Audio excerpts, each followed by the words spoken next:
On a. Deniles. Et l'ambo mon bien. On a. So ça c'est na complet on. Corps on a il y a Deniles mais nous autres il y a ceux ils ont manqué par rapport à corps mais non. Les réseaux sociaux et qu'on dit ça. Depuis tant vous en banga ba kuta kopé lombe partout. Wow. Biso Patrick Sabaki biloba boso aujourd'hui tinengo bana yenano boso avant au Kabola. J'ai pris ma propre mutakala na ye. Na tindeli ye moko Deniles. Na téléphone na. Na eu même bilo na tindeli Deniles. Na tindeli Mama Tina. Voilà l'image de ton nom. Mutakala no ndeni. Mutakala penza ya mutakala penaka tuku bianza libanda makambo tout. Montage est parce que na ilamba likolo na saison monana. J'en ai plus de 12. Ces messieurs détruisent les mœurs. Est-ce que Mama Tina ala l'appel à mon gars bien dans mobile. Alors bien, les lobbies no besoin tout na Mama Libala Deniles. Deniles ta maza yunga na penyel a bazota mo na vie. Ba on la ba vin na ba on ba whisky, na ba rigoki. Na na vanda ka bossa la ba on analyse amitié na bango utakiwa. Photo du mariage. OK. Le 21 juin. Jour ya fiançailles ou à Salaki 2021 Mama Tina zaki wa piso izaki aka basi bakabona na Mama Tina fi avant na Bruxelles ba papa ne baza na bandal awa il était allé là-bas pour demander d'abord pardon naza na ba preuve mususu awa a frappé Mama Bokilo 8000 balles après ça Mama Bokilo carte visa Mukuta jamais ici si Moïse bien des problèmes avec Mike Kalamba ngai naza na poche Moïse moi je suis pas en son service bolingo na pesa yé. Ils en ont pris. Ils ont été ingrats envers moi. Titi, oui, mon tonso avant ça les mabé. Au Kangina moi mes sous. Au là l'hôtel l'écolobité. Je peux pas tirer ici. Pasteur Moïse, pour bien en athée. Tu commandes un peu dans WhatsApp. La seule fois il m'a appelé, c'était l'invitation d'aller manger chez lui. L'amour que j'ai donné à Moïse Mbiye, les soutiens que j'ai apporté à Moïse Mbiye avec Eliane Bafeno, c'est le même amour que je donne au pasteur Mike Kalamba. Dans ma décision dans ça théâtre. À Rosalie fait dans le théâtre qui ont analysé sur l'individu Lessi. Le monsieur a des problèmes. Relation avec Mike Kalamba et Boti Mike la duchesse, ou azali camarade Hans Luzolo, l'élo séparation continue entre Brami Balé, c'est par rapport à Nayo Era. Non, je me rapproche derrière. Il est loté dans mon Mike. Tellement la duchesse. La duchesse. Sur la Moutounoko. Un mot plus comme l'idée, c'est un mot charisme. C'est un menteur, c'est un mytho, c'est un manipulateur. Preuve il me traite de gay. Je suis pas gay. Porter plainte, je pense que même place à aucun pour porter plainte. Procurer ton magistrat sur le dossier, on comprend qu'il a des problèmes. Je suis en procès en Suisse à cause des mamans milliardaires et Félix Tshisekedi, le président. Un combat qui est spirituel reste spirituel. Un combat physique reste physique. Voilà. Tout ce qu'on mélange, nous amène à maman tout. Et depuis, pasteur Mike a salé vidéo, on va s'apaiser. Pourquoi? Dans notre communauté, plus tu te fais attaquer, au moins le silence, et ça va péter. De continuer à commencer à créer. Parce que si on a dit que, après qu'on réplique, qu'on réponde, ça va mal partir. L'homme, c'est Papa Moïse prophète. Il y a église Hosanna. Na yeko pesa bino message de l'eau pour ba oyo bazala ba blocage, ba limitation, ba mari de nuit, ba esprit de mort, ba maladie oyo et si la kate. Mais mingi nazana besoin ya ba oyo ba tambola partout. Oyo ba luka ba délivrance, oyo ba mata kutu ba vio pour ko luka ba délivrance et simbate. Nazana besoin na bino boya pobo bika po ite ngonga na bino ekoki. Awa ba benga ngo terminus. Awa ndezali sika ba démonios surtout basukaka moto moko nana ya ate azwa délivrance ka bikate nana salamate bangonio surtout babika avant kutu boya bofukama bosenga Saint Esprit ala kisabino soki Papa Moïse azali ya ye ou bien ya yete ako répondre bino tout de suite bokota na YouTube bobeta Papa Moïse Prophète TV bokomona ba témoignage ya bato belé oyo babika déjà oyo basala. Na kumisi nzambe ya Hosanna, na kumisi nzambe Papa Moïse kwa bikisinga na malade estomac.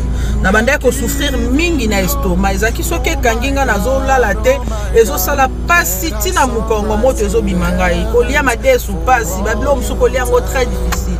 Depuis Papa Moïse abondela pona ngai na zwa kimia. Nzambe Papa Moïse asalinga minene abikisinga na estomac. namelaka lisu pantomètre te nabwaka ba pantomètre. Merci Jésus, nzamba pambola papa Moïse. Shalom, shalom, shalom peuple de Dieu. J'avais beaucoup de difficultés dans ma vie. Nazaki Moutaba Régé. Un peu partout là, au besoin contrat, au vieux Moussala, après quelques temps, Kakaboye, Mukolo compagnon Yinio, Kabou, sans raison valable. D'ailleurs, au Koutanana prophète Moïse, le prophète Moïse, Aza homme de Dieu. Aza homme de Dieu, tout ça va aventure. Aza vraiment Moussa Lienzambe. L'homme de Dieu a prié pour moi. J'avais des masques, ma masque a régé. Et depuis que l'homme de Dieu a prié pour moi, je vous dis, tout a changé dans ma vie. Tout a changé dans ma vie. A changé Nyonsor, Nzambe a fumé la porte. Mon prophète Moïse, que Dieu te bénisse. Depuis 2012, ils ont yokaté. Docteur Baibisanga et Koko yokate. Qui n'a pas deux rendez-vous dans l'hôpital à Minenen. Baibisanga et Koko yokate. Moi, je peux passer la opération pesate. En tout cas, na vanditi lelo na yoka kananga ite na lito na gauche. Mwana na yo komo na nani?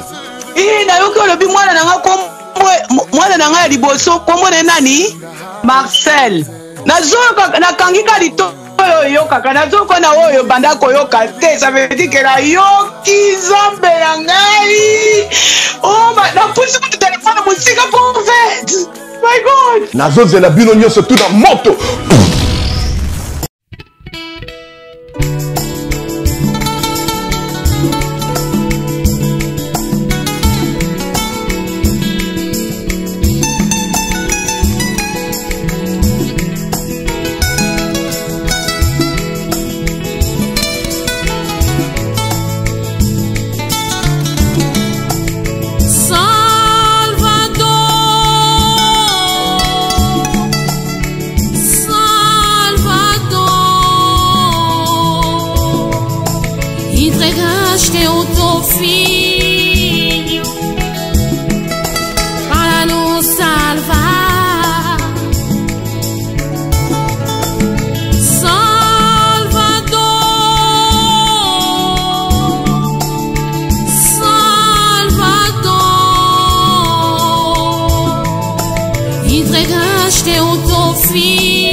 Na minha vida só sofrimento, vem me socorrer. Fortalece o meu Deus, fortalece o meu Senhor na minha vida. Tô perdida.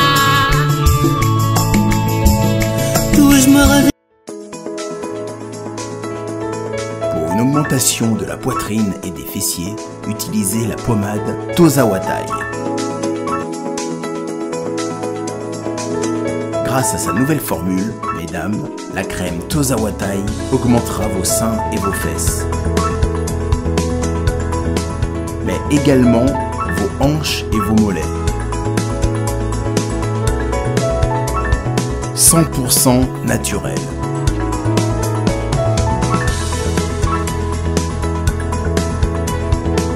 Cette pommade sera également efficace pour les hommes car elle augmentera et vous rallongera votre pénis.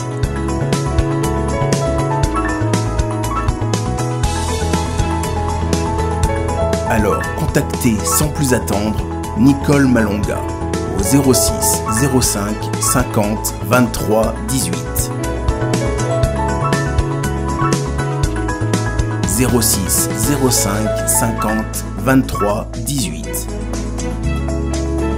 et via le site internet sur www.tozawatai.com. Une pommade, tout ce qu'il y a de plus naturel.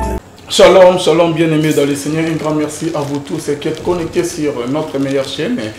La Voix Céleste et sur nos deux chaînes et sur Super Promo 243. Merci à vous tous qui êtes connectés.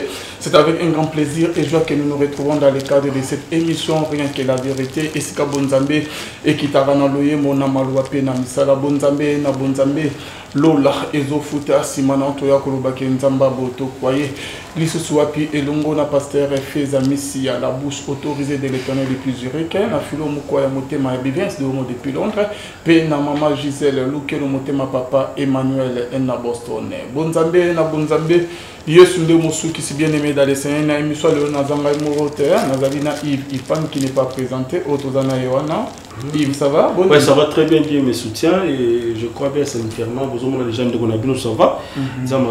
Et puis Super Promo 230, ça va. Donc, Alvin Beya, merci beaucoup. Merci beaucoup, bien aimé dans le Seigneur. Tout ça quelque part, Toye Koluka, Ndekonabiso, bien aimé dans le Seigneur. Botine la biso ba message, appelle-moi et tellement que tout ça trop occupé, tout ça qui est vraiment au côté de Ndekonabiso, te o qui n'a pas gardé dans un combo, qui n'est pas présenté, que vous connaissez très bien, bien aimé dans le Seigneur. Bobenga Kibiso Mouaming, Tomé Kempe, qu'on tirer toutes choses au clair, bien aimé. Qu'est-ce qui se passe dans l'église corps du Christ, bien aimé? Ndekonabiso, comment il s'appelle? Le prophète a tenu un message, tout le monde frère Max Menga. Ok. Let's que attendons tout bozo sala et talinga et niveau national comme boza mukemakasi. Frère Max Menga, de frère Nabiso Denis, l'estimé. Par rapport à l'actualité bien aimée, qu'est-ce qui se passe au sein de l'église corps du Christ? La Bible nous dit qu'il est honteux de vous dire ce qu'ils font en secret. Les tombeaux blanchis bien aimés, bazana lilo banzambe na lola na monome, bangomo bazo sela monte, bazana posa ko dénoncer baninga, bazo dénoncer banyo tongo midi pour mais bangomo ko bazali na conduite moya bien té. Tout le monde a une émission, il paraîtrait dans d'autres conditionnel que le prophète Denis a bali deuxième femme. Et l'émission mon autre là tout à l'heure là et dans un décomo après cela maman Tina dans un bon terme et maman Tina a un AVC azobela il paraîtrait tout le temps en condition mais toi mais au Kosovo là non de konabiso era qui n'est pas présenté. Bonsoir Ndeko Boni. Bien. Tout le monde que ça va ils ont mon que ça va mais ouais très bien. Le loba na bandi bazolanda. Bon, merci d'abord pour l'invitation. Merci d'avoir tout bon l'andabiso. J'espère que nous ramènons sur les gars. Nakimia dans les bons quoi. Ok. Yves, vous avez un papa Era. Voilà. Era. D'abord, but principal nayo, na ville de Kinshasa. En fait, oui, Kusala vraiment nini à Kinshasa. Est-ce que quand la famille, dans la famille ou bien oui, comme d'habitude, dengue diaspora surtout Zalaga, moi tout quand la ville de Kinshasa et puis voilà. Non, en fait, visite, il y a national les étape visite à ma famille. OK. Bango na matro, na polina bango na lala banzala bango ngisonga na bango. Donc ba retour na mingi comme plus professionnel. Donc na zana ba collaboration, j'ai des contrats, des contacts ici. On a travaillé na bango. Donc dans le département management, consulting, tu vois. Après, plus on est sur les réseaux sociaux, on minimiser mon potentiel. Donc, on a live pour que ça tombe sur idéologie. Mais derrière cette tête, ça sur diplôme, ça valeur, mais tellement dans la communauté, donc voilà. Donc, la visite, comment va et vient, c'est plus que professionnel. Voilà, toujours un cheval. Alors, Toyeba, relation avec l'artiste, surtout plus na Mike Kalambai. Est-ce que vous avez un manager, famille, voilà. Expliquez-moi, peut-être non, au moment où quand tu fais les choses bien, contacter tu vois. Aujourd'hui, moi, j'ai des très bonnes relations avec les artistes presque nyonso, avec les pasteurs presque nyonso, mais tout dépend de ce qu'il y a comportement devant. Au moment où tu as un système de hypocrisie. Ceux qui vous ont un problème, ceux qui veulent soutenir. Maman on a Alvin place à Zaraki à Nyongi. Mais le jour c'est le tour d'Alvin. N'a pas de problème. Soit va soutenir Alvin, yo Nyongi bosani bola mo basali la kio. Voilà. Et c'est ça qui ramène un peu l'hypocrisie. Pe soutien on a même les lots ont expliqué. Mon soutien ne peut pas suspendre la bêtise. Soutien en ko longola RRT. Soutien en Zarani. Il va salir ma be ande on a biso. Place il va quoi. On n'a pas la même force spirituelle, on a la même force mentale. Donc, je peux lui tendre quand même la main. Mais, et comme alibi, mon rote to kundayo. Et c'est ce qui se passe dans cette communauté. Ok. Tous a plus de 100 millions d'habitants, mon frère. On a tout, mais on reste pauvre. C'est parce qu'on est d'abord pauvre mentalement. On doit sauver les étoiles. Étoiles, les droits, les lobes, c'est pas tout le monde qui a cette grâce d'avoir la visibilité. Les appels grâce mon corps, on a peine à jouer. Admettons que le lobby est racoué. Au moins, on a 6 mois d'analyse. Azalaki ou Azalaki, est-ce qu'on place au perdre, tout le monde a montoya va na kichwana. Azalaki. Donc, à un moment donné, total a les côtés potentiels que les erreurs. Donc, bah comprendre la vision, ça l'a bien amené. Donc, aujourd'hui, moi, je peux dire, le pasteur Max, c'est comme un grand frère. Donc, pour moi, un ami grand frère, tout. Ok. Bande obazo la nabiso olobi bien makasi que na kin na Congo bande commune bana na posa ya ko boma ya ko enterrer baninga quoi. Mais par rapport à la vidéo nous sommes ba différentes vidéos nous avons remarqué que Ozaki peut de l'autre côté na cité Bethel proche à Moïse Mbiye et bien on dirait que trahison moko ba émission pe que bozo sala c'est comme si yo mo pozo respecter maloba na roté parce que le dit que bande commune na kin bazo boma bande ko na ba olé qui ba aider bango mais c'est ce que vous êtes en train de faire envers Moïse Mbiye. En fait, moi j'ai un problème, je suis tellement sincère que sincérité n'a pas écho bomisanga. Pourquoi j'ai dit ça? Bah, 3 ans, on a à Bethel. J'allais prier à Bethel comme chrétien simple. Okay. Maintenant, on reçoit invitation, il y a Bethel. La seule fois que je suis allé à Bethel, les a et l'équipe, la sœur du pasteur m'avait contacté. Tu as qui? Betatou na Bethel. Mais na live, dans ça analyse. Ça pour autant avoir le contact avec le pasteur. De moi-même, je disais aux gens, détruire nous allons faire église ou un cours.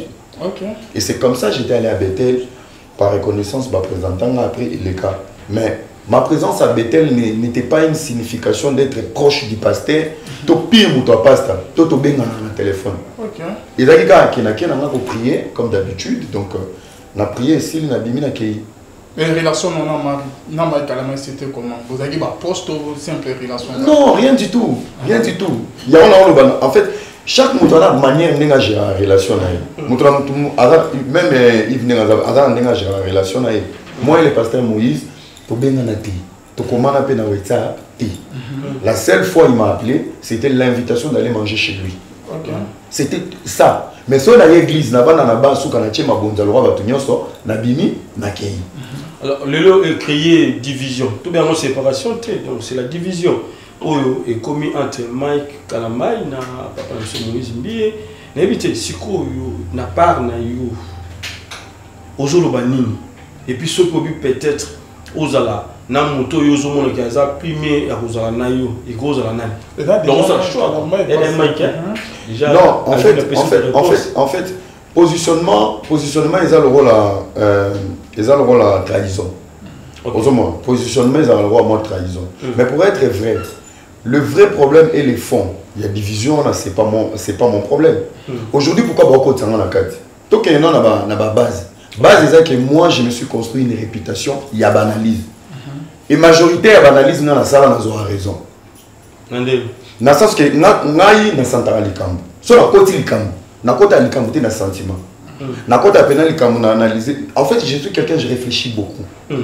Na repère cet exemple dossier à Eliane. OK. Biso tout autour là on a TV Gabo. Et j'ai commencé à analyser à ma manière. Et ce que j'ai le kata makambo Eliane, ce sont mes preuves à moi, mes enregistrements à moi. Au biso to piège ba Eliane na ba Denise, équipe ne mouvement, même les avocats. Tout le monde biso to piège to ba fond. Il y a objectif. Ok. Vous comprenez? Tu peux avoir raison dans la chose, mais la manière de faire ou perdre raison. Vous comprenez? Il y a moins qu'on analyse. Pareil pour peigner. Tant que Bima qui banalise dans ça, le lot après 10 ans, ça a raison. Pareil pour M. Denis. 2 ans passés, dans les cas qui n'est pas Christian Bossem, j'ai dit ce monsieur il a des soucis. Mais les soucis, on comprend dans ce qu'on a retard. Donc dans un mois avant, c'est moi qui vais Poutine. Voilà. Donc c'est que moi je vois demain, donc pour dire position, moi ils allaient quitter. Donc problème sur la division, moi côté division les actes du colon en maté. Et je suis pas dedans. Et tu n'es pas dedans. Era, bande au bazo la Bible qui rechercher la paix avec tous.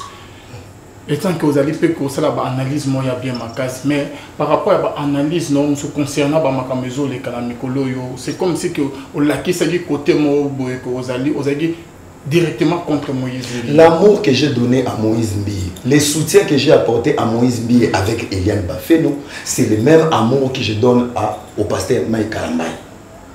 Congolais n'abatuba koufa. Le mal ou pas, ils ont le même amour. Si on a quatre positionnement, on a amour wana. L'erreur peut être consommée, mais on reste une famille et des frères. Parce que écoutez ce qu'on a Wenge. Si vous avez des problèmes binomi balé, moi je suis blogueur, je suis influenceur. L'amour que j'ai donné à Yves, je vais te donner. Parce que Yves va avoir pourquoi? Je me reproche de rien. Non, je me reproche de rien. En fait, au moment où battre le roi Bissou Fobazala, au moment où il y a 10 jeunes qui chassent ça, dans le mental, beaucoup déjà vont changer. Si Moïse a des problèmes avec Mike Kalambaye, Naï n'a pas approche à Moïse. Moi, je ne suis pas en son service. Bon, on a payé ça hier. Ils en ont pris. Après, on a payé ça, ils en ont pris. L'amour n'a pas de prix. Donc, je peux donner à qui je veux, on a encore soutenir. Donc, on a lapidé ngati. Côté on a côté son esprit ingratitude. Ils ont été ingrats envers moi. Lélo. Parce que Lélo est beau. Le cas d'Étel. Au moins, il y a un mouton. Oui, l'ingratitude. Oui, mouton soit avant ça les mabé. Au Kangina, moi, mes sous. Au la l'hôtel l'écolobité. Je ne peux pas tirer ici. On a l'hôpital, Lélo. Je dois soigner tout le monde. Il faut un malade ignoso. Il faut un ranking de côté. Mais si on monte jusqu'au missile, toi tu dis que les rebelles, on va retirer dans l'hôpital. C'est l'ingratitude. Pense même à la vie des autres. Et toi, tu ne te reproches de rien? Mon frère, je me reproche de rien d'abord. La première des choses, le pasteur Moïse, il connaît la souffrance de se faire exposer ou de se faire attaquer sur les réseaux sociaux. Nzela Moulilio l'État, où est Tobolo Bapandi, et c'est ça qui fait aujourd'hui la chair naïe. On n'a pas boudé Eliane. Mais lui, il ne fait pas pareil. Lui, il tire sur les gens. Parce que nous allons tirer, exemple. Bon, puis le plus grand regret à Era et Rosani. Regret à Naï et à niveau de sagesse. Regret à Naï. Ce qui est là, même par reconnaissance, il y avait plusieurs façons de me dire, Era, qu'est-ce qui se passe? Le fait de déjà n'a pas contacté, ça prouvait déjà qu'il y avait un problème. Un problème qui ne nous concernait pas. Que moi, je n'étais pas dedans. Problème, moi, le parce que le problème est que il y avait la famille Bondo, du papa de la maman Madjab. C'est une famille qui soutenait tout le monde, tous les artistes, et il y avait un projet pour les chrétiens. Et parmi ma première arrivée, moi, après un soutien, il y avait les pasteurs. Pour soutenir. Et plus le temps il passait, les pains. Et là, on a foufou et les kébélés. Yo aussi ça foufou en entier. Il faut que tu me en voulant maintenant aider les autres, on dirait que ma première venue n'ont pas voulu voir les autres venir dans l'assiette pour mettre la main. Et comme il y a moi, caprice. Les couples qui se reprochaient derrière, on a le droit de parler à tout le monde. Ils ont le droit de fréquenter tout le monde. C'est un problème d'égoïsme. C'est démoniaque. C'est faux. Moi, je vous dis la vérité. C'était un esprit de l'égoïsme. Oh là là. Mais Nakola Moïse, c'est pas ce que vous êtes en train de dire. Moïse a lobby qui, étant qu'il y a il a remarqué une puissance diabolique. Non. Par rapport à la puissance diabolique, il y a un couple mais à se retirer qui n'a compétition Madjabo. Il n'était pas dans la compétition. Et lui, il s'est pas retiré, mon frère. Il a essayé personne d'être contacté. Cette famille l'a aidé, l'a soutenu dans beaucoup de choses. Bible lobby, ceux qui le beaucoup à chez Pessi doit te battre. Au moment où il a tout temps, où il a senti puissance diabolique. Tous ont battu. Puissance diabolique, il y a un qui s'est retiré.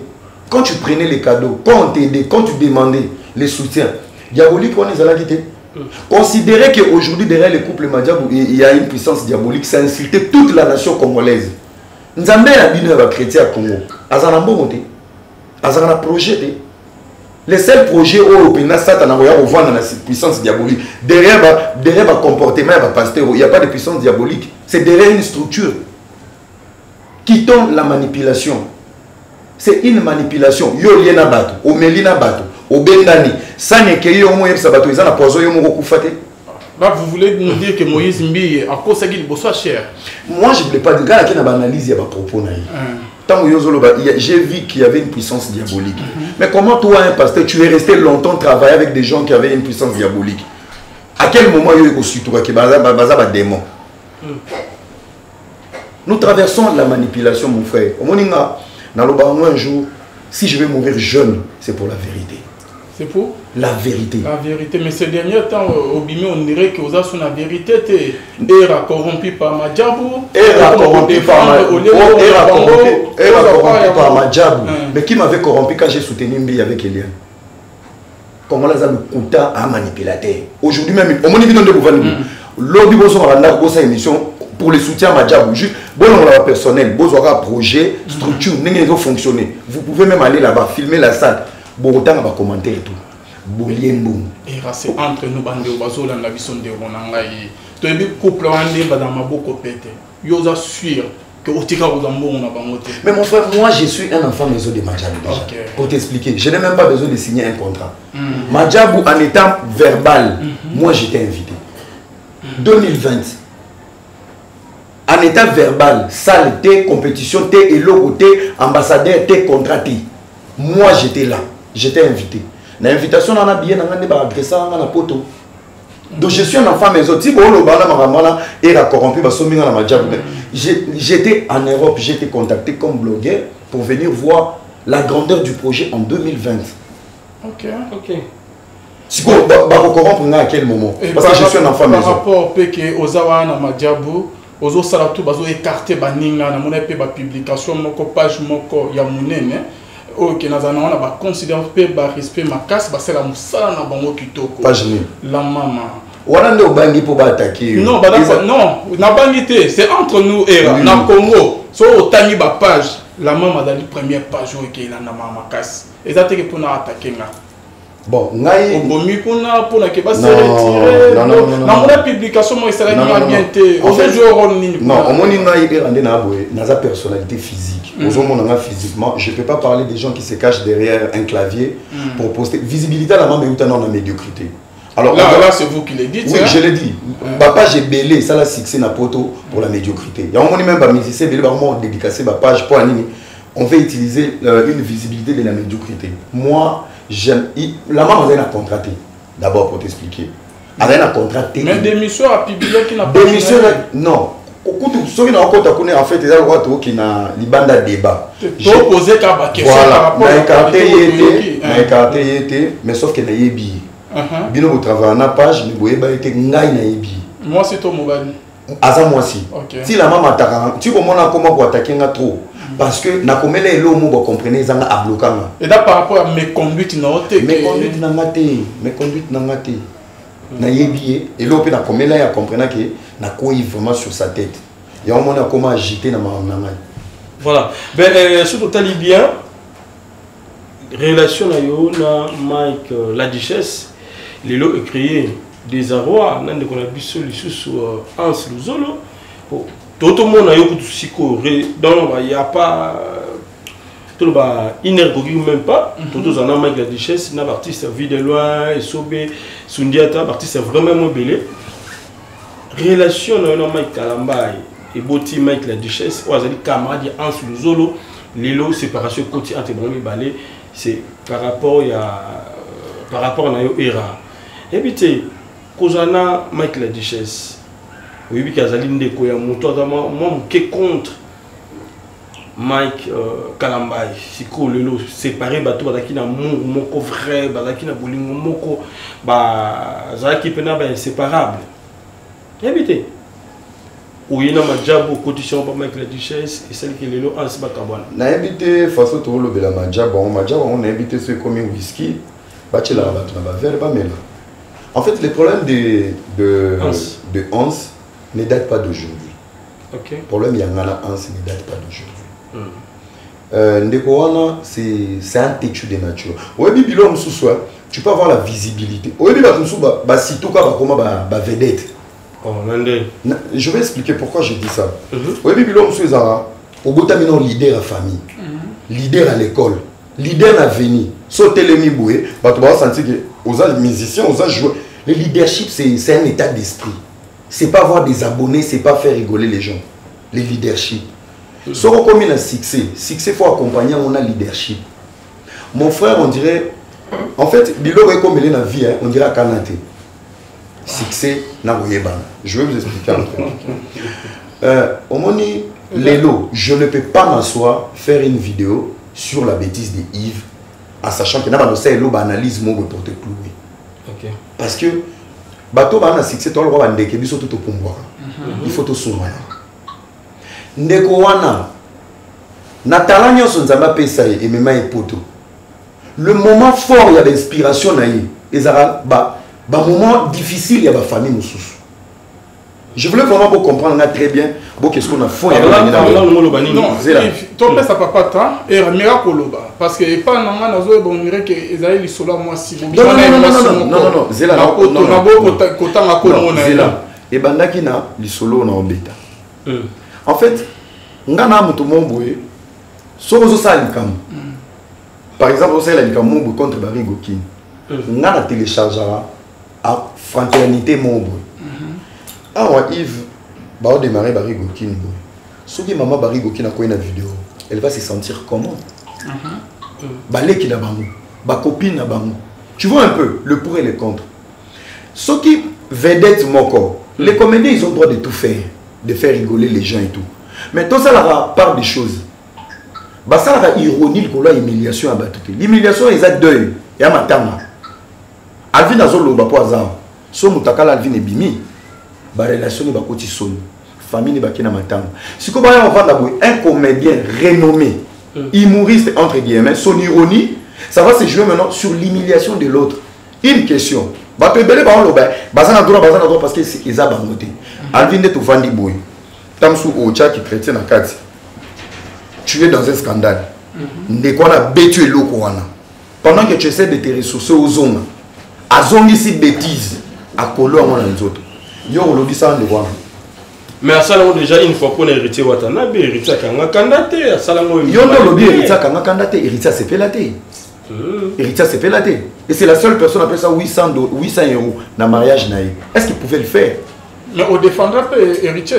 Pourquoi il y a Mike Kalama et là-dessus? Moi je défends tout le monde. Kolobate ke na ponarabaka. Même yo lobby so pays. Yebake. En fait ngana ndeni. Bisika parce tout ba kendala. Ngana kenda sko place muto azate. OK. Parce qu'il y a héritier ndena monate, il y a ndena eko profiter. Il y a héritier, j'ai défendu héritier.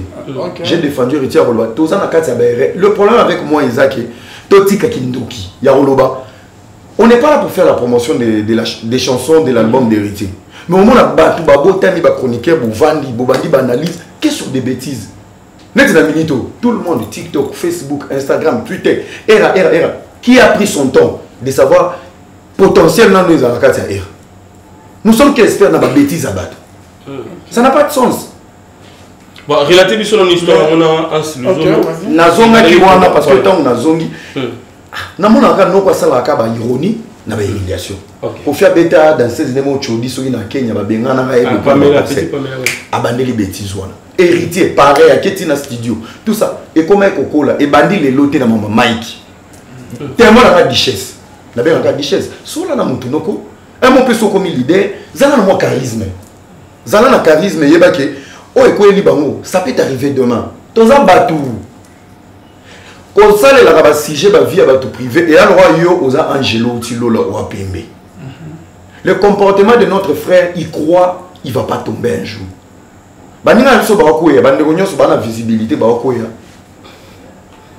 Parce que dans la bango ko ezo koka. Nous Dieu comment papa Lopango maman Lopango na Toronto City bango ba télévision ba terrain qui toko na Maluku. 20 sur 20 na 4 000 $ à pas mon commis papa Lopango, commis maman Lopango. Ah, tu as la concession Toronto City.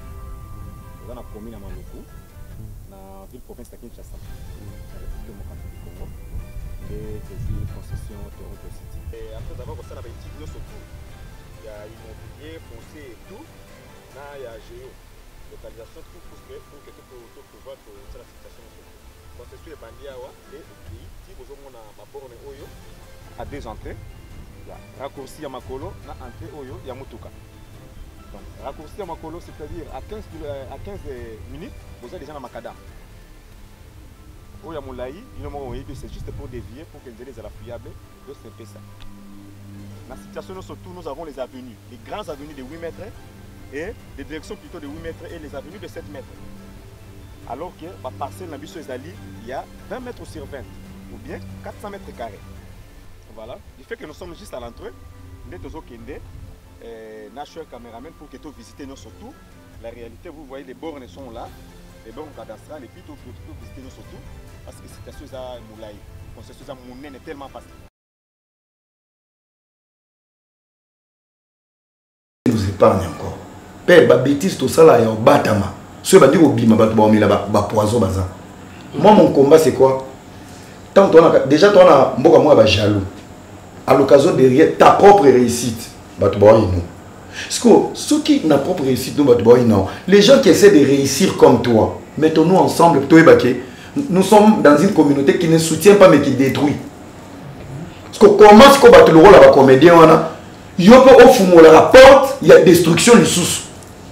Moutossi a koufi. Yo zo suna essence ba tumba ibembe komba na ngwana et likambusko ya mwasi wana likambo mwasi on se retrouve na fille non mwasi likambo mwasi na chambre na mbetu ngate c'est que bino bo lokota ba information non ya ndena yoko tout non bo fio tinda kinani abenga anx Luzol en présence non Isaiah et c'est que yo qui a moi à l'envers non yo qui a moi à l'envers il y avait pas une histoire d'amour déjà moi et la fille il y avait pas une histoire d'amour. Et ça qui est ngala fier to solaka très bien. Yemo ko na ba idée na tanga zoko tsa dossier na palpite avec que Poutine a cause là ah est-ce qu'alinga est-ce que ba wonde ba sala nga neti je ba piéger ba question piège pour y ba confirmer que il y avait rien. OK. C'était une vraiment histoire moi complexe. Tout le monde on a pas faux ba débat. Moi mon problème avec lui c'était juste ça. OK. Tant que comme na li solo ya Mike, j'ai appelé encore Duchesse. J'ai dit Duchesse. Mon père ça n'a pas conseil. Il a fait la première vidéo. Deuxième vidéo qui a le côté Amis. N'a bien qui Amis. Au moment où nous sommes dans le média, où les médias il y a showbiz. Moindre erreur, soit gérer ironie, yo c'est fait ça monter commentaire au PC l'autre. C'est des bouchards qui sont là qui n'ont rien à faire. Bah comment on va commenter mais les bonnes personnes qui vont t'ouvrir les portes, ils ont des bis sur la mission tout en boula. Tout bon manati, n'a eu contact pour couper la maté. Il y a qui a bengi Amisi, bah continue ironie. Il y a qui a le côté jeune moi à Belgique, bah qui va faire ici na ba femme. Énergie wana. Il y a ba ironie, na faiblesse à monima. Si Kalamba il s'appelait Kalamba Iluzolo. Okaboli bango na bolingo bazaki na Kaboli bango te. Parce que séparation ya bango na Mike Uti ou na Kaboli na Kaboli bango te, na Kaboli bango te. Le problème qui s'est posé est un problème moko. Tant à sali vidéo, à sali ba vidéo ba vidéo ne belé Tito Yoki qui a même studio na Seattle. En fait moi je voulais que vous compreniez une chose. Comment ça se fait que Joe Moubaza motivé?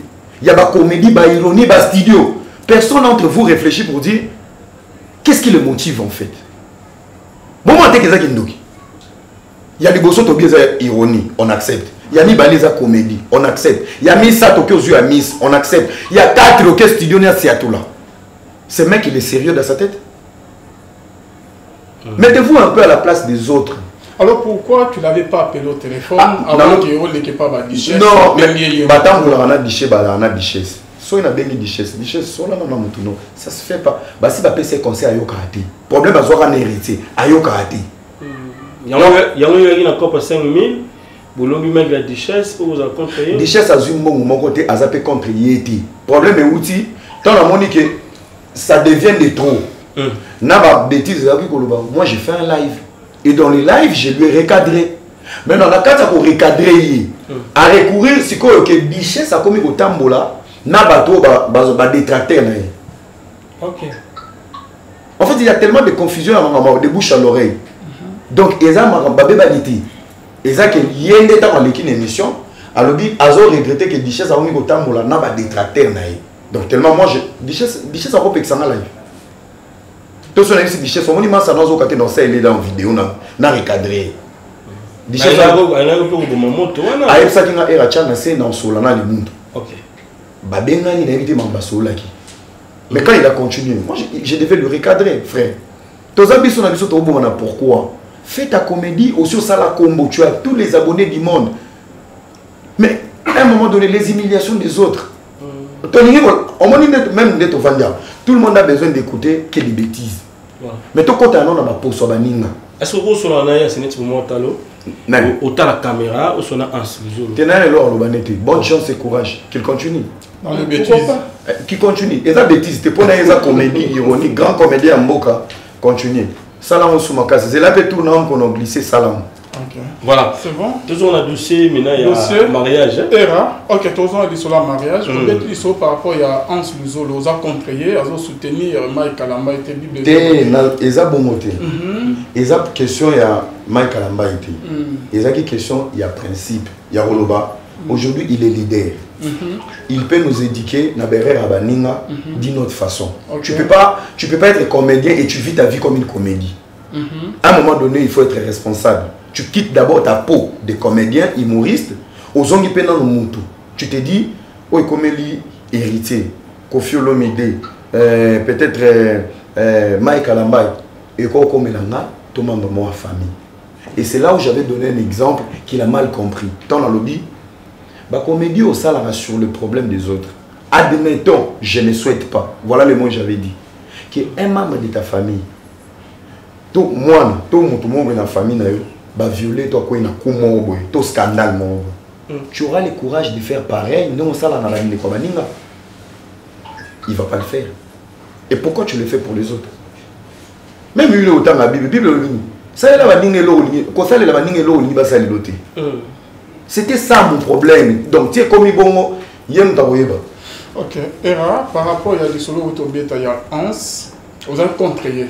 Mais par rapport à tout le monde, admettons que Denis laisse les prophètes, Azali grand frère Nayo, les Camo et Comélier, que tu as toujours dans conditionné, il paraît que Aboyana Moissinaye, à Bali deuxième femme, je t'avais suivi dans l'émission Moyen de Komoko, aux autres boucaillés de sous. Au lieu de soutenir les gens qui ont reproché dans Hans Luzolo. Et lorsque ça passe dans Mboka, j'ai comme l'impression que tout le monde va condamner par défaut. Donc les gens ont le monopole de tout dire sur nous. Nous, on n'a pas le droit de répliquer. Mon colonel a un qui respect. Parce que mon colonel a un baliaka, donc mon colonel faut avoir le respect. Comment respecter les autres? Au sein de la Bible, les autres qui posent ça m'a bien dans la bête. La Bible fait le film pour la Congo mais justifia qui agité. Ça c'est la Bible qui dit. Film pour la Congo mais le bas qui était par rapport à agi nani nani mukolo. Mais Bible le film pour la Congo. Les caméras Denis Lessi, c'est avec beaucoup de douleur que normalement on a battu comme pour bien comme si na dimanche moi les qui m'ont impoli. Ces messieurs détruisent les mœurs. Pourquoi dans un gouvernement moi type dans temps normal, ministre genre et famille, interpellé, ici. Qu'est-ce qu'il apporte dans la communauté? La Bible dit il est alpha et oméga. Ce qui nous a alpha et oméga, tu quittes l'église, bureau ne comme la caméra. Si on a une caméra, tu as la tête, au liate. Bilamba na au lieu de évangéliser. Il y a eu comment il va chroniquer. Mon frère. Mais qu'on va place en embêter, c'est le seul juge qui est juge. Mais lui, c'est lui qui juge maintenant tous les autres pasteurs. Le mal avec ces pays, on va récupérer un monsieur qui n'est pas exemplaire, maintenant qui va commencer à dénoncer. Pour dénoncer, il a quelle moralité? Vous écoutez son message? J'ai comme l'impression que tout le monde a YouTube, le nombre de vies et quota. Denis Lessi nourrit tout. Au moins, les journalistes, il y a des têtes qui ont envoyé pour ma crédibilité. Parce que même Bino Tambo Yambaye, Bino consciemment, vous voyez, vous avez comédie. Vous voyez bien, vous avez comédie. Mais ça arrange les gens lorsqu'il y a un nombre de vues. Moi, Denis Lessi, il me fait de la peine. Pour vous dire, je suis pas dans la guerre avec lui, Azope ça m'a passé. Pourquoi? Tant on a l'âge, que avant pour chercher ba vie à bateau. Parce que bateau na luka ba vie na bango. Papa, bazo bunga, bazo avancer, mais ba ministère les autres kende. Ba ça m'a danger. Et toi tu cours derrière les gens. Mais il y a le big dépôt, ils ont mis Pemboka, tu n'as rien. Mais je sais que je réalise à mon âge. À son âge,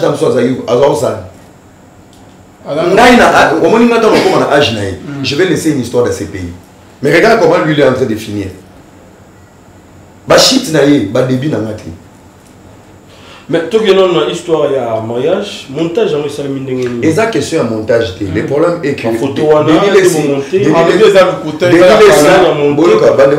Denis a touché le fils de la promesse. Lequel? Ngaye na vandia. Ah bon? Papa moninga ngana soupa dongo dongo. Ba tout ba bundisa na vie. Nzamba oyoka. Ba kweya.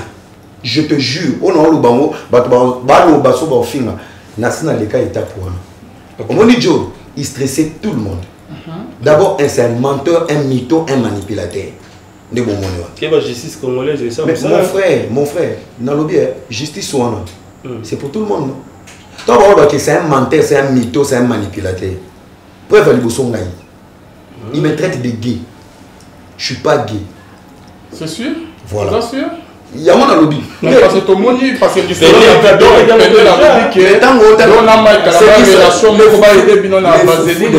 les foufous des mêmes badis. Parce que les camarades. Les foufous des mêmes badis. Les aberrants attirent que les aberrants. Non, on a PDT, papa. Papa, on a coutu wana coutu. Pour na sepelissé, nazayang. Ok, aux confinements. On a sepelissé, bah proposer parce que si on a la commis qu'on démentir, alors on va faire ça, on va devoir. Non, tu veux vérifier information. Tu veux qu'il n'y ait pas de Niles, tu veux qu'il n'y ait pas de moi si il y a Mike Kalamai. Si on a hier, place wana, si on a bien démentir en haut, et alors on va continuer à chuki na on est dans l'ongole. Base on est bango bien. Ok. Tous on a réalité le bien. Il y a des montage. Au montage, il n'y a pas besoin d'anticiper, besoin de montage. Et puis, ce libal est seulement les problèmes, il y a libal et Uchuapi. Libal a tout mettre de côté. Nous avons un souci aujourd'hui. Denis s'y fait chier tout le monde. Denis s'y fait insulter le corps du Christ. Denis s'y humilie tous les pasteurs. N'a solo, n'a pas faux pasteur. Denis a mis une référence, il y a médiocrité. C'est le mot qui convient. Si on a porter plainte, je pense que même place à porter plainte, procurer tout magistrat sur le dossier, on comprend qu'il a des problèmes. Parce que de lui-même consciemment, il y a un problème. Donc comme il a un problème à l'Ibal, il s'est mêlé de tout, il s'est mêlé de tout, il s'est mêlé de tout. Dans le bien, les lobbies n'ont besoin de tout dans le Libal à Denis. Denis les temps où on a peigné ah bazota mon avis bon mais là-bas vin là-bas on a whisky na ba rigoki na na vanda ka bossé là-bas on analyse amitié na bango utakiwa tant a eu décision dans ça théâtre à vous analyser faire na théâtre on qui ont analysé sur l'individu Lessi. Le monsieur a des problèmes. Vraiment le monsieur est malade. Malade des insultés. Au moins la potoa na basata de Denis déjà ba kanga place mon besoin examiner. Besoin examiner tête, est-ce qu'il va bien, est-ce qu'il a des soucis parce que tout va mal. Besoin aider. En fait, il est en train de mourir à petit feu. Bino bomo na obèse. Bino bomo na on dirait voilà, viens parler. Il parle de tout et de rien. Na minito Thomas Loko fait un concert lelo. Mais tu sais ce qu'il a dit? Azomona maman Michel Chabalina Thomas Loko fait on dirait ah on a pas clarté. Est-ce que bon moyen mouton est normal? Ça veut dire déjà il y a des problèmes. Ce qui est à la mouton mais la justice. Au moins nous coloniser c'est babando ça mana mouton. Déplace beaucoup là qui abandonne ça mana 80 personnes. Au Baobi. Il a détruit la vie des gens. Il a sali la réputation des gens. Ngaya ko sala derrière à quoi il n'a pas tant à quoi il n'a pas moi je l'ai recadré. Et là le soir qui est c'est parce que j'avais dit est-ce que Maman Tina Allah l'appelle à Munga Obiazana Mobali? Aujourd'hui on ne peut pas dire que Denis c'est un grand monsieur. On doit arrêter. Un grand monsieur il a une moralité. Un pasteur à son niveau il faut attendre. À qui ma église pour la émission YouTube? Vous ne pouvez pas naïe à temps Mazakia. Sauf que pas de l'église 8 heures. Au bout de 17 caméras. Onim, Ivy TV, Alvin TV, Murphy TV, Shekina TV, Alex TV, Guichesse TV. À un moment donné, il faut avoir du charisme. Moi, je ne suis pas trop fan de YouTube. Mais je me dis, place ni dans le rôle, message est les gars. Place ni dans le rôle, mais lui, il est partout. Même quand on a fait une chaîne YouTube, quand Lelo, on a bien Shekina, Kende, Bengaï, pour planifier une mission, il est devenu obsédé. Alors, quand on a fait l'émission, en citant le nom de Maman Tina, ils ont cri d'alarme. Dans mon réaction, après j'ai dit, Denis, sur l'émission, Maman Tina, elle est là. Ayoka Kamonaka. Ça veut dire, c'est faire passer derrière la bêtise à 2000, ça fait de Maman Tina une hypocrite. Ce qui était vrai. Et là où il lit ça, il y a moins. Et là où j'avais compris sa faiblesse, c'était ça. Ndaya Bimi Azolela. Et il a manqué moi, sinon je n'avais pas manqué Maman Tina du respect. Et il a manqué moi, sinon Pechuana Milou, Nazo Zoba dossier, boy. Allez, place ce qu'on moi mis sur le cercueil. Il a fait appel. Bana poto, boti de la dossier à Pechuana, Naza déjà na D3 bilo au Moro Awa. Boti de la dossier à Pechuana, il faut na finir. À son âge, lui. Il pense venir s'asseoir, dire que era et ceci, c'est me détruire. C'est pas me détruire. Et maintenant, comme par hasard, dans ma salle appel, on est là, dans le dossier au Yazozela. Il s'attendait dans ma mitakala, dans ma bilo moins bon. Batine les scobas masolo, sambole zoba. Ah, era dans la PD, à noter. Era va bengane na Suisse, à noter. Era moi ça me met na poto, à noter. Era Salarate, à noter. Era Tchakachok, à noter. Era Zane Lorote, à noter. Era ceci, era cela, à noter. Era impoli, à noter. Era dans la justice le 21 juin, à noter. À son âge, de moi à vous. Soyez dans le télé de l'Ouana, au Vandi, au Bimisi Énergie, plus de 2 heures du temps, pour parler de ces boubards. Ils ont assez à détruire.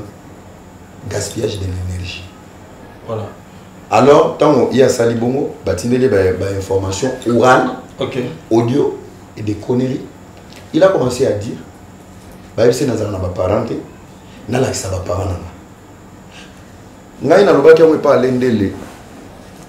je vais utiliser les armes ou les attaques des soi-disant, ils ne sont même pas mes ennemis, soi-disant ces gens comme une leçon. Alors, je n'ai pas de parents. La Bible dit il est le père des orphelins, le mari des veuves. Il est le car soi-disant orphelin qu'il pense que je suis, c'est qu'il y a un Dieu qui est avec moi. Alors, moi, ça me manque à poto. Nabeta mbundate, nazalaka danseuse te, nazalaka musicien te, chroniqueur te, moi nandako. Donc, so moi c'est un yaka, azunga miminga poto, atiki ba journaliste a miné de bateau ba na visibilité, c'est que j'avais une étoile. Alobi na sala raté na poto. Alexandra moto a foutu la ngaba facture. To mutuni na kenda ko tokele pona sombata mo mokoto, moi jig na ngai. C'est que je suis né pour réussir. Si au monde a batatu na komango awo, né pour réussir. Tant où yo lobby, Pechuana ou ba choko na eba rataza ba moi to mobali. Nzambe pa la la raté. Dégâts matériels à Niragongo ya chloro ya nini ya produit dans la choko ba ngoni. Movat te produit mo ba ngoni. Hydroquinone. Effet nango secondaire à Niragongo. Et bandi pe pa na yi. Donc so nga la chaka choko, j'ai encore du temps pour arrêter. Pour ba mafuta na to na boaki.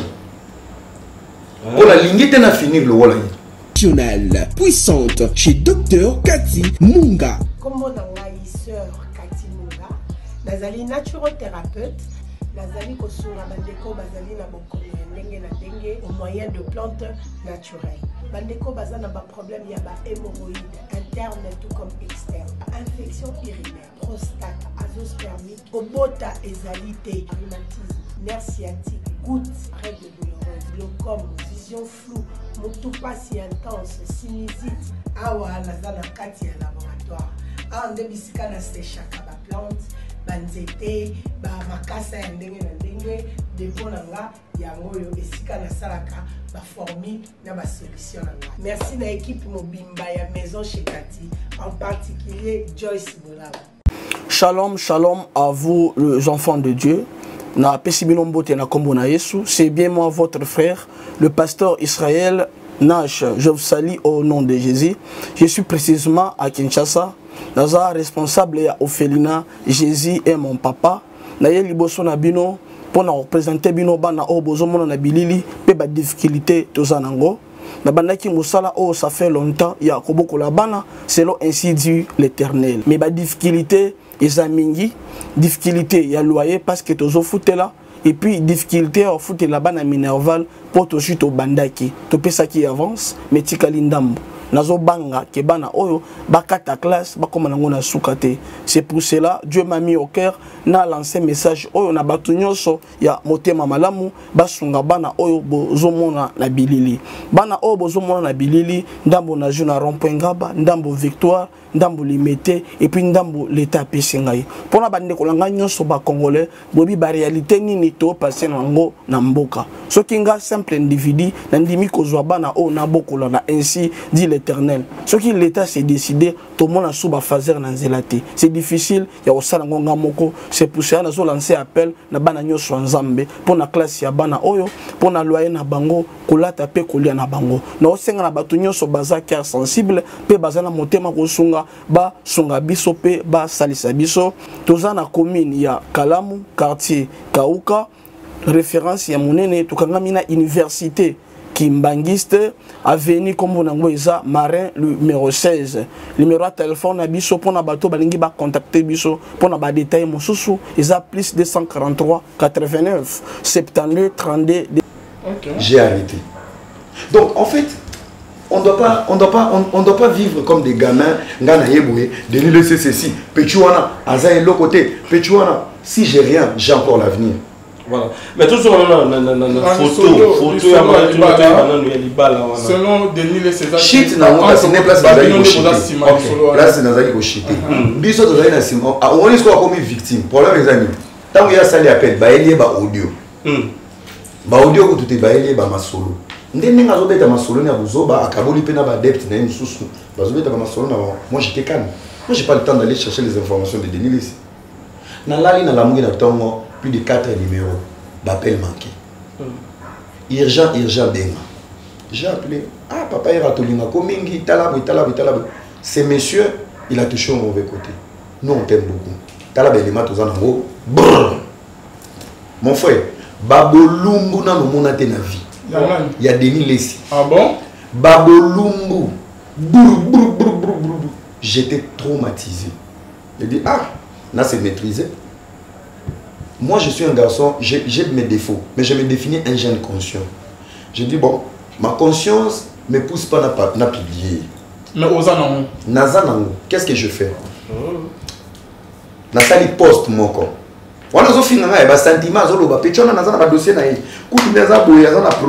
procès. Il fallait expliquer le procès. Je suis en procès en Suisse à cause des mamans milliardaires et Félix Tshisekedi, le président. Ah bon?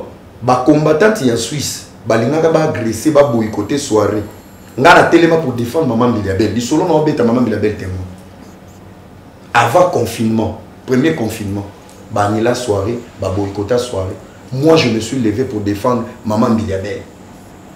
Na positionnement dans la politique. Ma mère on a attendu mon imbécile. Bakena ba portant la plainte. Et l'autre samba na ba. Quand tu n'es pas au procès, c'est le bon moment où tu es président ba bakena na procès quand un bon moment et où tu as président na futa avocat. Et lui il mélange tout. Et quand je me réveille le matin, ba personne m'a donné. Moi, je connais les pages. Na routine nango. Nazala batu nango ba nous partager. J'ai joué dans la politesse. On a bengi 2-3 personnes. J'ai dit, trouvez-moi 2 numéros. Le numéro de Denis Lessi et le numéro de Maman Tina. Trouvez-les dans le numéro. J'ai pris ma propre moutakala na yé. Na tindeli yé moko Denis Lessi. Na téléphone na yé. Na eu même bilo na tindeli Denis Lessi. Na tindeli Maman Tina. On a mis takala aux ala on a limité. On a limité. Ah, Ganakin. N'a pas encore depuis poto. Les jours il a fait l'appel, bapesi ba dossier nanga, bapesi ba dossier na ototani la bino PD, moi si asala boye kindeki boye zonga ki boye mataki boye na zana procès. Suka ya lisolo nanga yangwa. OK. Mais ya hier na senga ité et okende au-delà.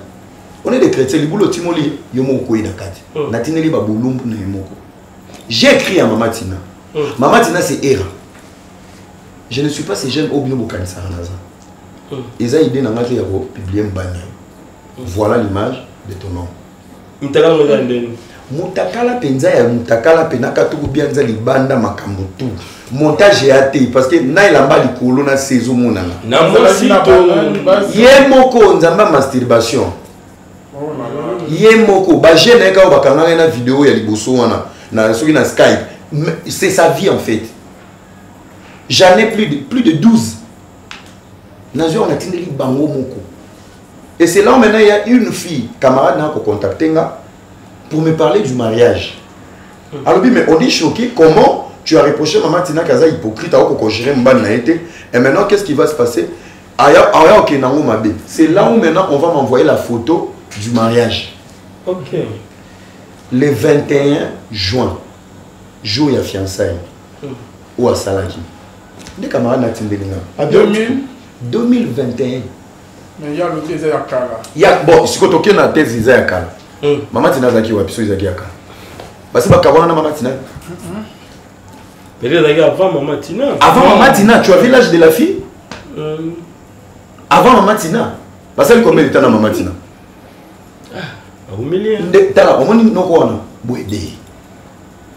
Il s'est contredit, Au moment où il l'effet de nier. Un montage, c'est craché sur la famille de cette fille. La fille avant à Bruxelles. Papa n'est pas à la bandale. Il était allé là-bas pour demander d'abord pardon. Nazan a preuve a frappé maman Bokilo 8000 balles. Après ça maman Bokilo carte visa Nukuta. J'en ai ici. Si après si bango na carte visa va commis Denis Les mais côté à Bané à Bombi. Il a fallu famille on a qui na banque pour effacer côté à date. Donc carte ici bébé depuis 2017. Effacer ce côté à année. Tombe qui na banque mais compte au baki kangama depuis 2017 expira carte ça la sauté. Maman Bokilo et pas maman Tina to. Maman Bokilo a fui au balaki. Nazana ba papier a ya mbongo batindi la ki. Ba on est grand prêtre a défi mbongo a foutarati. C'est grâce à moi, Era, Denis a payé cet argent. Il a donné la moitié. Nazana Goma, on m'appelle, Denis était à Bandal. Il a versé 4500 balles.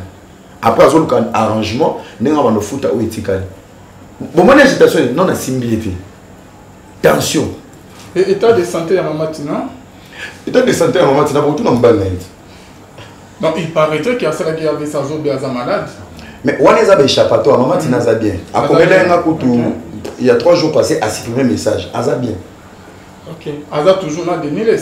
Bazana Deniles si babimi se ba on ndaku ba kani ba on garantie ba ko va na météo. Information on peut sauver. So ni na solo na kolonda. So yi ba kani ndaku par rapport ya ndaku za ya ma campagne na wazu ya météo za lixiez makasi ole ya ma campagne ba ça on ndenge ni garantie si ko to bazu ya cher ressources. On a plus d'informations. Solingi, zone nanda kwana, au retour n'a pas payé garantie. Et c'est pour ça que vous voyez, il traîne tout le temps sur les réseaux. Il vit de ça maintenant. Il n'a rien. À la société, Nzondo TV a chaîne Nambo. Voilà. Nzondo TV. Na TikTok, il y a des ligo qui ont des richesses et les gens Nzondo na visibilité. Pour te dire la vérité. Il n'a rien. Il n'a rien. On doit arrêter ça. Et c'est entre nous, aux affaires, au niveau Samiraga, aux affaires proches de la pasteur. Bible des autres qui rechercher la paix avec tous. Au cours de qui m'y a été jusqu'à quand on m'a toujours pour moi. Mais c'est quoi les autres qui l'ont dit? Nana zo bunana. Nana zo bunana. Nana bunana tout est.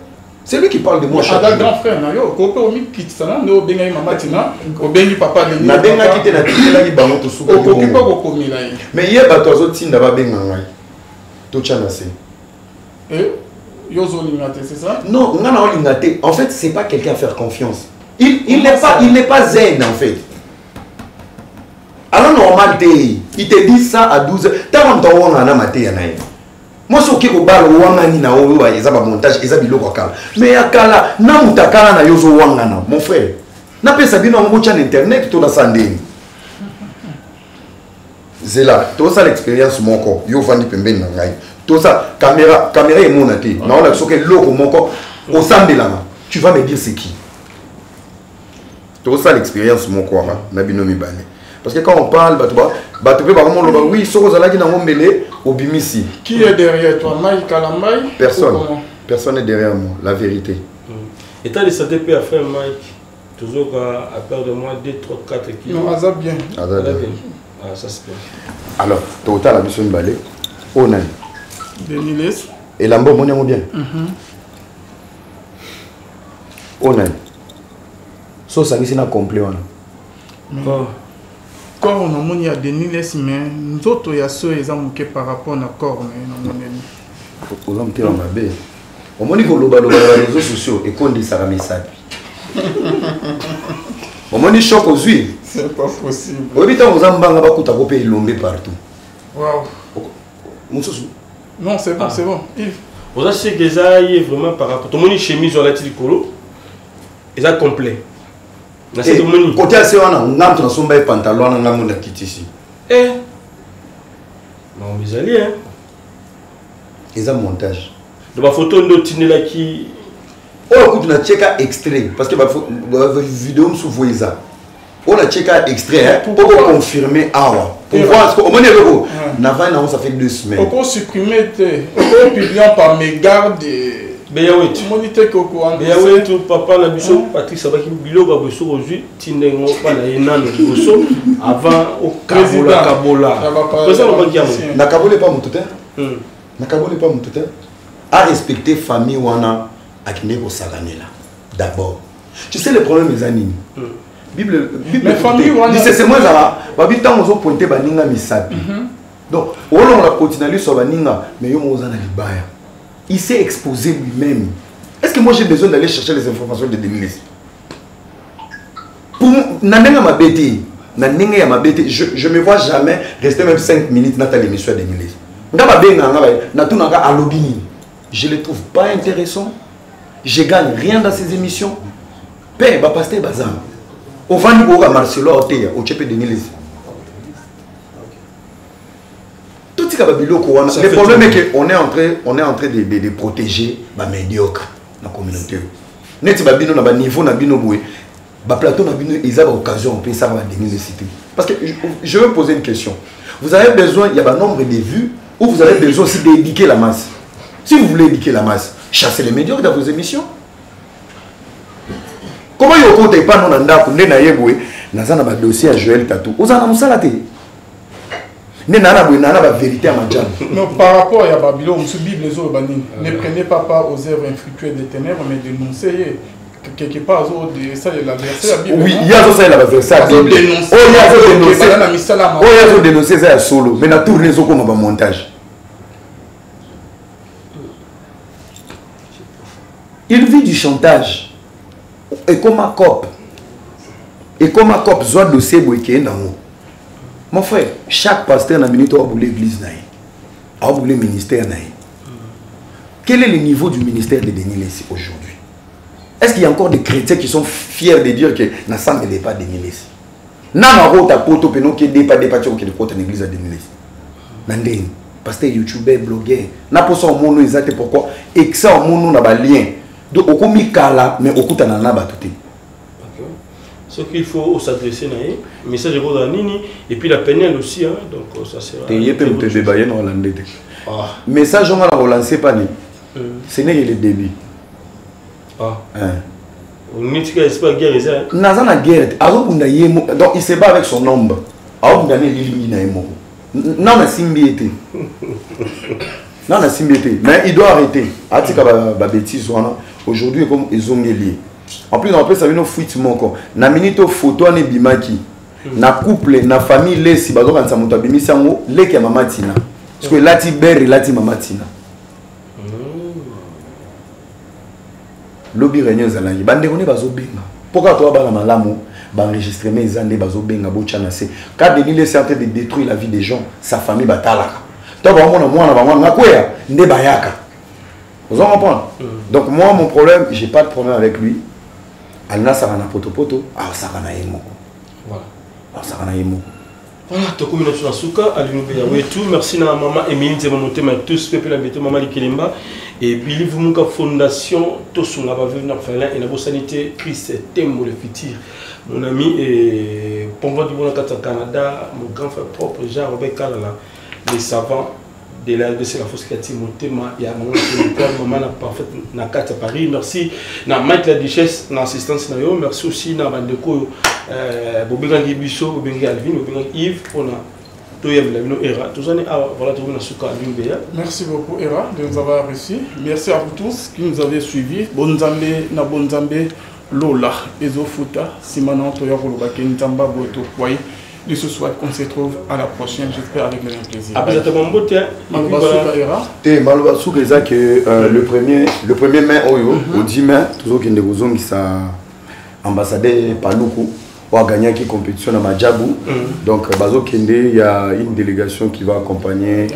Et selon moi, il y a une sous-question par rapport à Teddy. Teddy a été déçu par couple Madjabou. Vous savez tout à l'heure pas Moïse mais Bosundo lié. C'est vrai ça? Mais nana lobby que Teddy a été déçu dans couple Madjabou.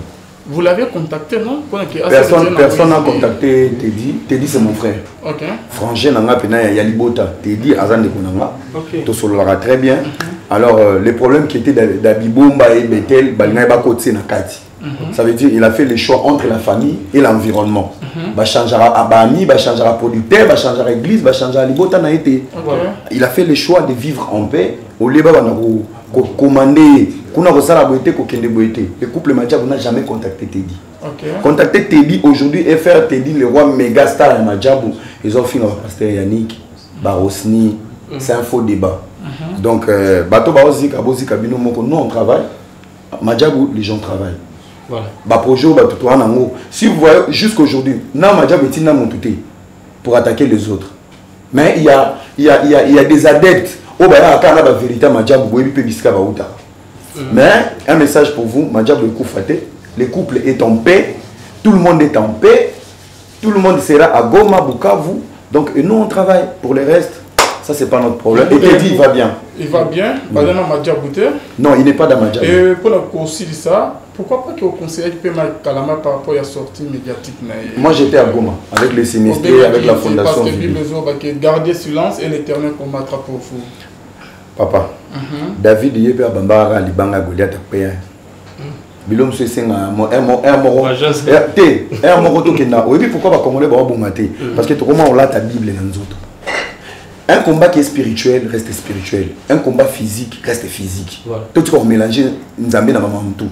Et depuis pasteur Mike a salé vidéo on va battre comme il s'apaiser. Pourquoi? Dans notre communauté, plus tu te fais attaquer, au moins silence et bah ça va tout péter. De continuer à commencer à créer. Parce que si on a dit que, à combien qu'on réplique, qu'on réponde, ça va mal partir. Bah tout va se doser. Mais, Kokata dirait qu'en haut, c'est pas ça qui wana. Mais c'est la pression, tout le monde appelé. Bah il dit qu'Azam tout le monde l'a battu. C'est tout le monde qui appelé, partout. Mais c'est comme s'il y avait menace dans ma campagne. La vidéo en Mike a oh non. Madame, comment elle s'appelle encore la fille? Zawadi. Zawadi dans la chambre, mais Atika Kobimana c'est entre nous. Relation entre Zawadi et Kalamai. Tindema et Kalamai. Et d'ailleurs, il y a des heures. Alali et la fille a eu courage. Il y a beaucoup de Tina chambre. Nalobi, oui. Tant que nous avons des informations, nous avons Zawadi dans notre prévia. Bonjour, je t'aime, tu es où? Totunio, yondo faut répondre biso. Zawadi mtoloba ki amonte. Ya loba ki bino ondimi.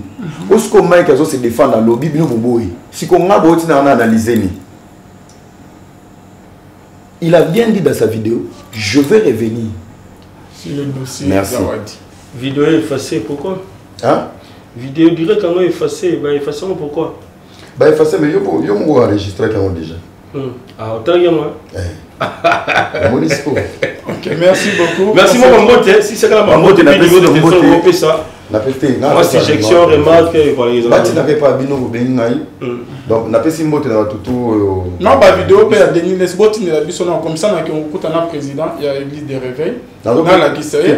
Donc. Wala na ko milai. Aye baki 2 personnes ont la PC Zabini Mbalé. Non, on peut s'en rater, on peut s'y faire la Kissibiso. On a Kissibiso, on peut s'en mettre, on a président de la église de réveil. Donc, la PC Mbote, la Bato, la Biso, la PC Mbote, Bato, Silica. Parce qu'on a Bato Belé, Bato tout le temps. La PC Mbote, la fondation Vibi, présidente de la Biso, Madame Vanessa Isabelle Banza, Mike la Duchesse, Léry Gokin, Bamas Tatou, Bamas la Suisse, Landry Barthez, la PC Mbote, Sœur Nanga Street Mambweni. Na carte Switzerland, na compte on va dédicace. Na peste venu Sumbote, ma caméraman, donc vous ça peut mon donc merci na tout, mais je pense qu'il y aura une partie remise. Il y a qu'à expliquer en détail, toquer un peu moins boué, mais il faut tout vendre de la moto qui est étape par étape. Voilà. On a un peu sauté les choses et qui est moins boué, mais il fallait tout étape par étape pour tout to commis à un survoler. C'est dans la zone là. Après avoir comment on a besoin on coûte un ado do kamba, tout est au solo là, tout zone là ressources. Il y a pas de souci, merci beaucoup. Merci. Voilà. Merci. Bye bye. Tout le monde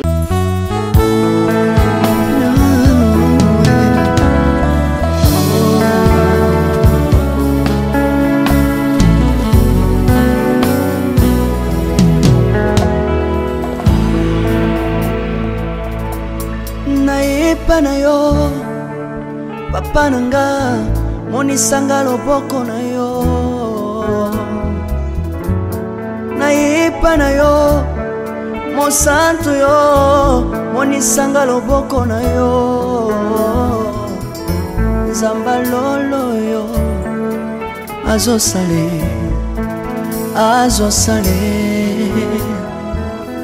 nzamba lolo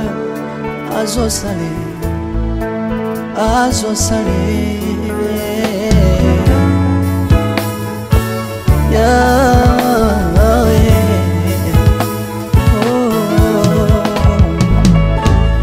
naipa na yo papa nanga monisanga loboko na yo naipa na yo mosantu yo monisanga loboko na zamba lolo yo azosale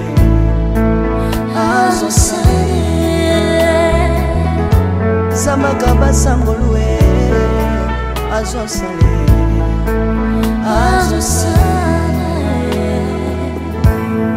salilanga yeso salilanga yeso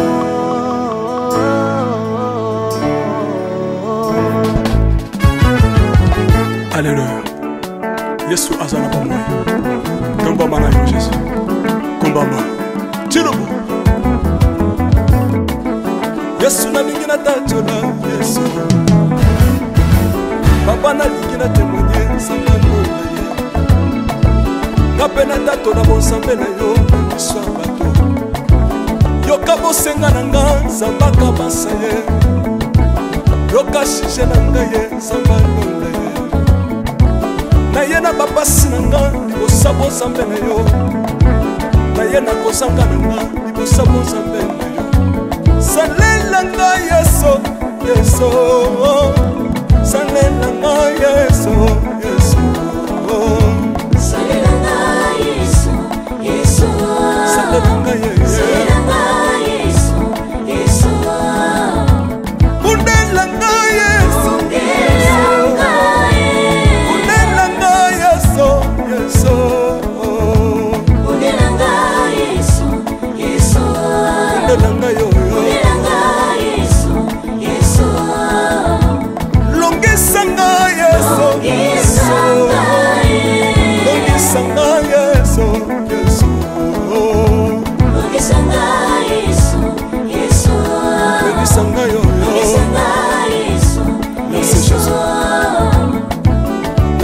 bisenga senga nzambalo nalemi vi ya pesanga kabela nga bisenga senga Yesu moko nini ye bato bakolia pe na nsima na ngai Yesu moko nini ye bato bakolata pe na nsima na ngai Yesu moko nini ye bato bakovanda pe na nsima na ngai nalemi vi ya bisenga senga nzambalo lokotanga yeso yeso lokotanga yeso yeso lokotanga jesu kotikanga ite lokotanga yoyo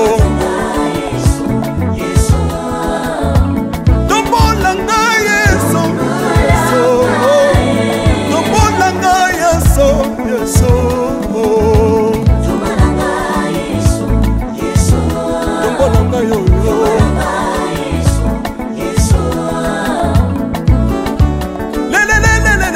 Mesa wafako Mesa wafako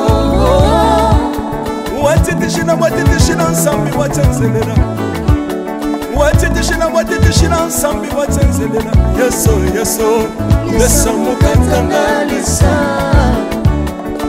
Mesa mukatanga lisa Mesa mukatanga ye Lesa mukatanga lesa Hallelujah Chirubu Soki na soyemba Wopekisanga te Oyebite bisika nsamba lokotanga Unayemba buye Soki na koma kosambela sambela Wopekisanga te Oyebite bisika nsamba swanga Unasambela buye Soki na koma kobina bina Opekisanga te oyebite makambo nsamba salelanga Unabina buye Sambe na sobinela Azansamba bosolo Oyo nasako yembela Yende samba libela Sambe na so yembela Azansamba bosolo Oyo nasako teya Yende samba libela Lelelelelele Nalingi mobaloyo Nalingi mobaloyo yeso Azanzambe Ayoki bosenga na nga Zambaka basa ye Ayoki sije na nga ye Zambandonda ye Nazalaka lokate Apesinga lopango Natambolaka makolo Lelo na komi na motuka nga yoyoyo Nazalaka kobala te Lelo apesinga libala Apambolinga yeso yeso Apambolinga yeso yeso Apambolinga yeso apambolinga yeso apambolinga apambolinga Chilobo yeso apambolinga yeso lokotinga pesitino lokotinga Azanzambe yeso lokotinga Nalingo beta mololo bisika ezaliyo Beta mololo Wabi ba fils du prophète Bana royaume de Dieu Bana centre de réveil Ozo bouger Obina kawa pied Pour la pambola yo ingénieur qui On est ensemble Na yesu longo tozomana Mabe ya nzambe eza wapi soki nzambe azopambola yo Lingana Loba kelekele Sina Sala ngombe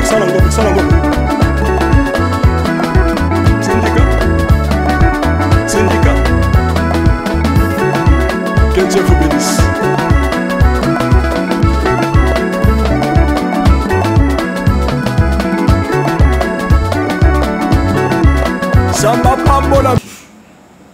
Je voulais vraiment vous comprendre là très bien. Vous, qu'est-ce qu'on a fait? Parce que pas normalement dans le que Isaïe Sola Massi. Non, avec moi, Isaac, Totika Kindoki, Yaroloba. On n'est pas là pour faire la promotion des chansons de l'album d'Héritier. Mais au moins, Tani va chroniquer, Bobani va analyse, qui sur des bêtises. Tout le monde, TikTok, Facebook, Instagram, Twitter, era. Qui a pris son temps de savoir potentiellement nous avons. Nous sommes qui experts dans la bêtise à battre. Ça n'a pas de sens. Réalité sur l'histoire. Sur la un peu plus comme l'idée, ça a un charisme. Ça a un charisme, oh et quoi libango ça peut t'arriver demain tous un bateau comme ça les là sujet va vie à bateau privé et alors yo aux angelo tilo là ou apembe le comportement de notre frère il croit il va pas tomber un jour baninga nso ba koya baningo so ba na visibilité ba koya parce que dans la bango koya ezokoka toi mettons-nous ensemble toi et nous sommes dans une communauté qui ne soutient pas mais qui détruit. Parce que comment est-ce qu'on va te le rôle à la comédien, il y a la porte, il y a destruction du sous. Nous sommes à Koufi, il y a une essence, pas tout le monde. Comment et les gars, il y a moi si on se retrouve à la fille. Non, il y a moi si la chambre est en métro. C'est que nous avons dans l'information. Non, il y a même un retour non. Une question piège pour y confirmer qu'il n'y avait rien. C'était vraiment une histoire moins complexe. Tout le monde on est là pour le débat. Mon problème avec lui c'était juste ça. Tant que beaucoup m'en isolé à Mike, j'ai appelé encore Duchesse. J'ai dit Duchesse, vous pouvez droit de fréquenter tout le monde. C'est un problème d'égoïsme. Moïse a dit qu'étant qu'il Adam Sananzam, il a remarqué, il dirait qu'il n'a compétition mondiale. Il n'était pas dans la compétition, dans beaucoup de choses. Bible lobby, ceux qui l'ont beaucoup gauche et si doit y battre. Au moment où il y a une puissance diabolique, ça a insulté toute la nation congolaise. Nous avons un bilan chrétien à Congo. C'est une manipulation. Yo liena bato, o melina bato, o bendani. Ça n'est que yo moyen ça bato ils en poison. Nous traversons de la manipulation mon frère. Au moninga, dans le bas un jour, si je vais mourir jeune, c'est pour la vérité. C'est pour la vérité. La vérité mais c'est lobby boso na bosa émission pour les soutiens majab juste bon on personnel bozo que au tika ko gambo mon bango. Mais mon frère, moi je suis un enfant maison de Majab déjà. Pour t'expliquer, je n'ai même pas besoin de signer un contrat. Moi j'étais invité. 2020, en état verbal, salle, thé, compétition, thé, élo, côté, ambassadeur. Ok. Si on va corrompre à quel moment? Parce que je suis un enfant maison. Par rapport au fait que Ozawa na Matiabou, Ozo Salatu, Bazo écarté Baninga, na mon publication, mon page, mon corps, ya mon nene. Ok, dans la publication, moi, c'est la bien été. En fait, non, on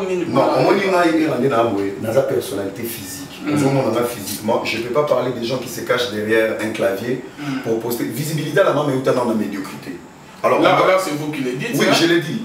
Papa, j'ai belé, ça la six. Même pas. Nous allons mettre la Duchesse, notre artiste vie de loin, Soubi, Sundiata, artiste vraiment belé. Relation, non, Mike Kalambaye. Et Boti Mike la Duchesse, pour les camarades en sous Zolo, l'élo séparation côté intégrée balai, c'est par rapport à l'ERA. Et puis, Kozana Mike la Duchesse, oui, puis Kazaline de Koyamuto, moi, qui est contre Mike Kalambaye, si l'élo séparé, bateau, qui n'a mon frère, qui n'a pas mon Zaki Pena, inséparable. Et puis, oui, il y a un compétition pour mettre la Duchesse et celle qui est là en ce moment. Le problème, il y a un c'est un têtu de nature. Tu peux avoir la visibilité. Si tout cas, comment leader à famille, leader à l'école, leader à venir, sauter les néboués, tu vas sentir aux musiciens, aux joueurs. Le leadership, c'est un état d'esprit. En sachant que dans la dossier, il y a une analyse pour te plouer. Parce que, bateau a succès, toi, il faut te comprendre. Il faut te soutenir.